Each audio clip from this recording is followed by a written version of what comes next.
विधानमंडल के मानसून सत्र का शुक्रवार को 10वां दिन था। इस दौरान मुख्यमंत्री देवेंद्र फडणवीस ने विधानसभा में मस्जिदों के भोंगे और त्योहारों के दौरान बजने वाले लाउड स्पीकर के कारण होने वाले ध्वनि प्रदूषण को लेकर बड़ी घोषणा की। उन्होंने स्पष्ट किया कि बिना अनुमति हॉर्न बजाने पर पुलिस जिम्मेदार होगी।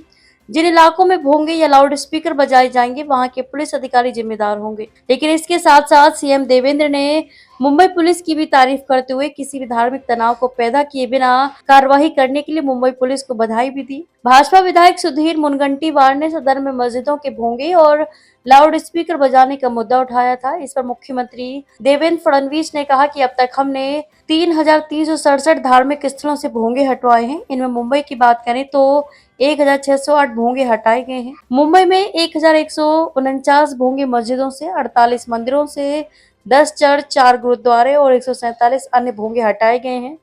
इसी तरह राज्य के शेष हिस्सों से 1,759 धार्मिक स्थलों से भोंगे हटाए हैं। फिलहाल मुंबई में किसी भी धार्मिक स्थल पर भोंगे नहीं है। इस संबंध में एक रिपोर्ट हाई कोर्ट में दाखिल की गई है।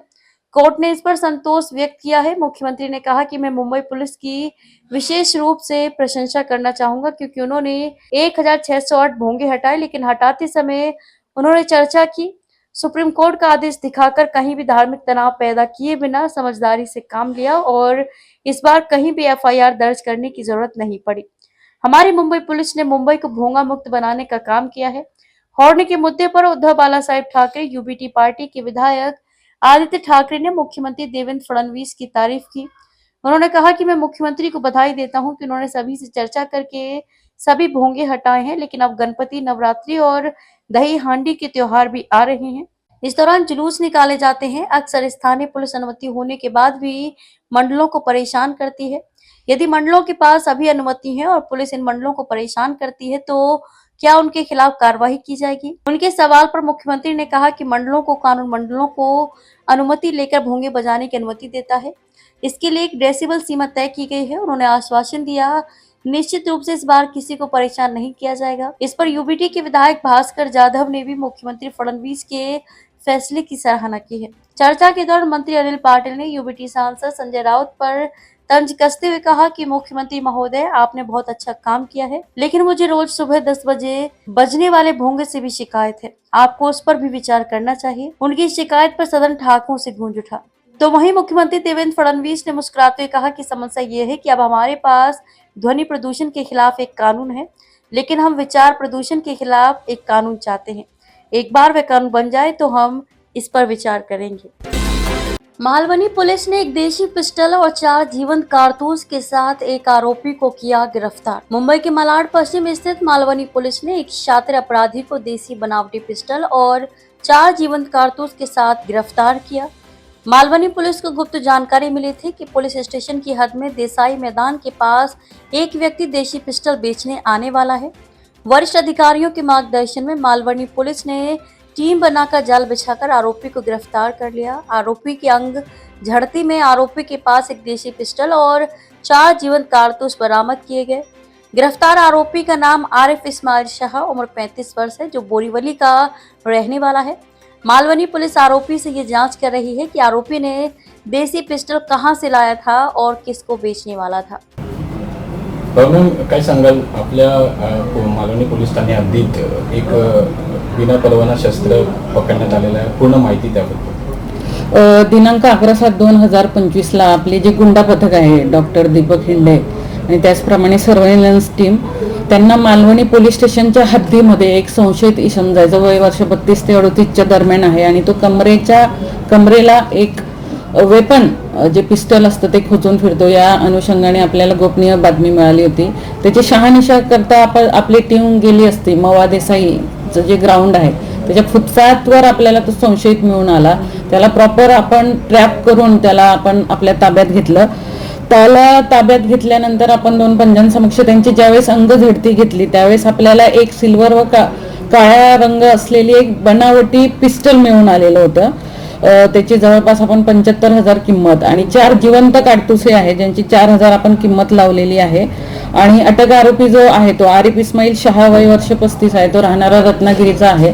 या गुन्ह्याच्या अनुषंगाने तत्काळ आपण गुन्हा दाखल केलेला आहे 842/2025 आर्म्स ॲक्टची कलमं लावलेली आहे. आर्म्स ॲक्ट 325 आणि महाराष्ट्र पोलीस अधिनियमची 37(1)A 135 अन्वये आपण दाखल केला आणि त्या अनुषंगाने अजूनही त्याच्याकडे काय आपल्याला माहिती मिळते का तपास चालू पुढचा. आरोपीचं बॅकग्राऊंड काय आहे, हे पिस्टल कुठं आलं? आरोपीचं जे बॅकग्राऊंड आहे तो राहणारा रत्नागिरीचा आहे आणि तो सध्या बोरिवलीला होता आणि तो मालवणी पोलीस स्टेशनच्या हद्दीमध्ये तो वेपन विकण्यासाठी आलेला होता. त्याच्यावर आणखी काही गुन्हे दाखल आहेत का या अनुषंगाने आपण आता पुढचा तपास करतो आहोत. यापूर्वी काही केस दर्ज आहे का आपल्याला? त्याचा आता पूर्व अभिलेख काढणं आपलं काम चालू आहे. असेल तर लगेच आपल्याला माहिती देतो. थँक्यू. गोरेगांव में बेस्ट बस और ट्रक की टक्कर में 6 घायल। शुक्रवार सुबह गोरेगांव पूर्व स्थित वनराई पुलिस स्टेशन के पास बेस्ट की बस दुर्घटनाग्रस्त हो गई। इस हादसे में कम से कम 6 यात्री घायल हो गए। वनराई पुलिस स्टेशन के वरिष्ठ पुलिस निरीक्षक गिरीश गणपत बने के मुताबिक रूट 40 क्रमांक 32 पर चलने वाली और वडाला डिपो मातेश्वरी की बस डिंडौसी से शिवड़ी जा रही थी। तभी एक निजी कार अचानक सर्विस रोड से निकल आई, जिससे बस चालक को अपनी गाड़ी मोड़नी पड़ी। इसके बाद बस सड़क के बाईं ओर खड़े ट्रक RJ12GA4756 से टकरा गई। इस टक्कर से बेस्ट की बस MH01EM5083 का अगला हिस्सा बुरी तरह क्षतिग्रस्त हो गया। इस हादसे में 6 यात्री घायल हो गए। सभी घायलों को प्राथमिक उपचार के लिए ट्रॉमा केयर अस्पताल पहुंचाया। हालांकि 5 घायलों को इलाज के बाद छुट्टी दे दी गई है, जबकि एक यात्री का इलाज चल रहा है। पुलिस ने बस के ड्राइवर को हिरासत में ले लिया है। उसमें लगभग अब तक 5 से 6 लोग जख्मी हैं और उसमें जो बस ड्राइवर है उसको हमने ताबे में लिया है, उसकी मेडिकल चल रही है। सुबह 6 के दरमियान ये हादसा हुआ। जो बेस्ट बस है वो डिंडौसी से लेके शिवड़ी की तरफ जा रही थी और वनराई बस स्टॉप है वहाँ जब आते आते उसने जो अपने बस है वो डेंजरस की तरफ चलाया और उसकी वजह से वो जो ट्रक खड़ा था उसको उसने जो उसे धड़क देने की वजह से जो उसमें जो प्रवासी थे वो जख्मी हुए। 5 से 6 जख्मी जो थे उनको इलाज करके उनको छोड़ दिया गया है। एक जो ट्रॉमा केयर हॉस्पिटल में इलाज ले रहा है और वो जो ड्राइवर था उसने हमें ताबे में लिया है, उसकी मेडिकल करके फिर आगे की कायदेशीर कार्रवाई चल रही है।